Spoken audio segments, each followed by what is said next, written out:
নিশ্চয়কৈ ঋতুমণি চোৱা আজি পুৱাৰ পৰা যি ঐতিহাসিক ৰংঘৰ বাকৰিৰ পৰা পোনপটীয়া যি পৰিৱেশ দেখাই আছিলোঁ সেই পৰিৱেশ দেখাইছিলোঁ। এই মুহূৰ্তত মই উপস্থিত আছোঁ শিৱসাগৰৰ ঐতিহাসিক যি তলাতল ঘৰ, সেই তলাতল ঘৰত উপস্থিত আছোঁ। আৰু এই তলাতল ঘৰৰ পৰা কিছু সময়ৰ পিছতে আচলতে ঐতিহাসিক যি ৰংঘৰ আছে সেই ৰংঘৰ বাকৰিলৈ প্ৰতীকী যি স্বৰ্গদেউ সেই স্বৰ্গদেউক আদৰি নিয়া হ'ব। আৰু স্বৰ্গদেউক আদৰি নিয়াৰ পিছত যি ৰংঘৰ বাকৰি আছে সেই ৰংঘৰ বাকৰিৰ পৰাই স্বৰ্গদেউ আচলতে যি আৰম্ভণি কৰাৰ যি ইংগিত প্ৰদান কৰিব। আৰু ইংগিত প্ৰদান কৰাৰ পিছতে এই যি ৰংঘৰৰ যি বাকৰি যি বিহু সেই বিহু আৰম্ভ হ'ব। এই মুহূৰ্তত পোনপটীয়াকৈ যি পৰিৱেশটো ঐতিহাসিক যি ৰংঘৰৰ পোনপটীয়া পৰিৱেশটো সেই পৰিৱেশটো দেখাইছোঁ। বিভিন্ন হুঁচৰি দলৰ লগতে বিভিন্ন হুঁচৰি দলৰ বিভিন্ন জাতি জনগোষ্ঠীৰ লোক ইয়াত উপস্থিত হৈছে। শিৱসাগৰ লগতে শিৱসাগৰ দাঁতিকাষৰীয়া যিসমূহ অঞ্চল আছে সেই অঞ্চলসমূহ এই পহিলা বহাগৰ দিনটোত ঐতিহাসিক যি ৰংঘৰ আছে সেই ৰংঘৰ বাকৰিত আহি ভিৰ কৰেহি।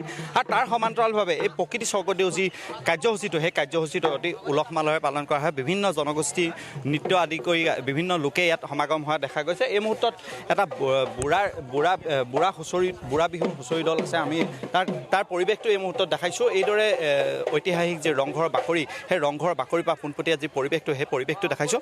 মই আপোনাৰ পৰা জানিব বিচাৰিম, আপোনালোকৰ বিহু দলটোৰ কথা জানো, যথেষ্ট শিৱসাগৰ এটা নামী হুঁচৰি দল।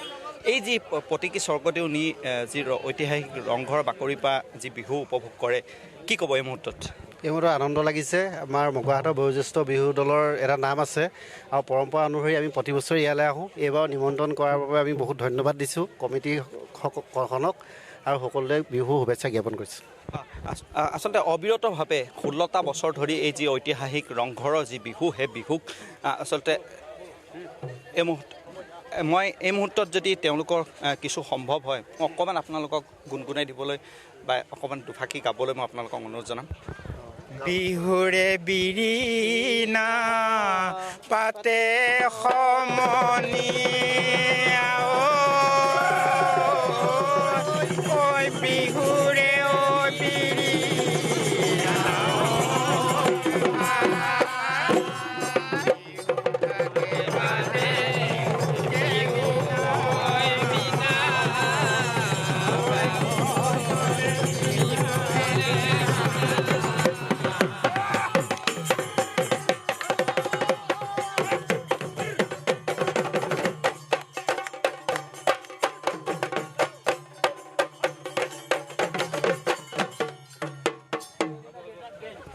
নিশ্চয় ধন্যবাদ জনাইছোঁ। আচলতে এইদৰে আচলতে পৰম্পৰা অনুযায়ী যি ঐতিহাসিক ৰংঘৰৰ বাকৰিত বিগত প্ৰায় 16টা বছৰ ধৰি এই যি ঐতিহাসিক ৰংঘৰ বাকৰিত সেই ৰংঘৰ বাকৰিত এই বিহু এই মুহূৰ্তত হাতী ইয়াত তৈয়াৰ কৰি ৰখা হৈছে। যিহেতু এই হাতীতে উঠি ঐতিহাসিক যি ৰংঘৰ আছে সেই ৰংঘৰ বাকৰিলৈ প্ৰতীকী যি স্বৰ্গদেউ সেই স্বৰ্গদেউক আদৰি নিয়া হ'ব। আৰু স্বৰ্গদেউক আদৰি নিয়াৰ পিছতে ঐতিহাসিক ৰংঘৰৰ যি বাকৰি সেই বাকৰিৰ পৰা অনুমতি প্ৰদান কৰিব স্বৰ্গদেউ। আৰু অনুমতি প্ৰদান কৰাৰ পিছতে দিনজোৰা যি কাৰ্যসূচী সেই কাৰ্যসূচী আৰম্ভণি হ'ব। এই মুহূৰ্তত তলাতল ঘৰৰ ভিতৰৰ পৰিৱেশটো দেখাইছোঁ। ৰংঘৰ যিদৰে আচলতে লোকে লোকাৰণ্য হৈ পৰিছে, এই মুহূৰ্তত তলাতল ঘৰৰ ভিতৰৰ ভাগ যদি আপুনি চায় তেতিয়াহ'লে লোকে লোকাৰণ্য হৈ পৰিছে। সন্মুখ ভাগৰ তলাতল ঘৰৰ যি সন্মুখ ভাগ আছে সেই সন্মুখ ভাগৰ পৰাই প্ৰতীকী যি স্বৰ্গদেউ সেই স্বৰ্গদেউক আদৰি অনা হ'ব। আদৰি অনাৰ পিছতে যি ৰংঘৰ আছে সেই ৰংঘৰলৈ নিয়া হ'ব। আৰু বিগত বছৰসমূহৰ দৰে এই বছৰো আচলতে উলহ মালহেৰে যি ঐতিহাসিক যি ৰংঘৰৰ বাকৰিলৈ এই যি প্ৰতীকী স্বৰ্গদেউ সেই স্বৰ্গদেউক আদৰি নিয়া হ'ব। আৰু আদৰি নিয়াৰ পিছতে দিনজোৰা যি কাৰ্যসূচী সেই কাৰ্যসূচী আৰম্ভ হ'ব। আৰু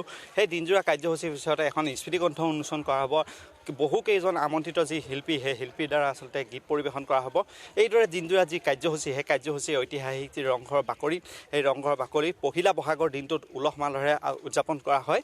আৰু এইদৰে আৰু কিছু সময়ৰ পিছতেই যি প্ৰতীকী স্বৰ্গদেউ আছে সেই স্বৰ্গদেউক এই যি তলাতল ঘৰ আছে সেই তলাতল ঘৰৰ পৰা আদৰি নিয়া হ'ব। আৰু ইয়াত যি পোনপটীয়া পৰিৱেশটো সেই পৰিৱেশটো প্ৰতিদিন টাইমত দৰ্শকসকলক এইদৰে আচলতে পুৱাৰ পৰা দেখাবলৈ চেষ্টা কৰিছে শিৱসাগৰৰ পৰা পোনপটীয়া পৰিৱেশ পহিলা বহাগৰ দিনটোত ঐতিহাসিক যি ৰংঘৰৰ যি বাকৰি সেই ৰংঘৰৰ বাকৰি উদুলি মুদুলি হৈ পৰে।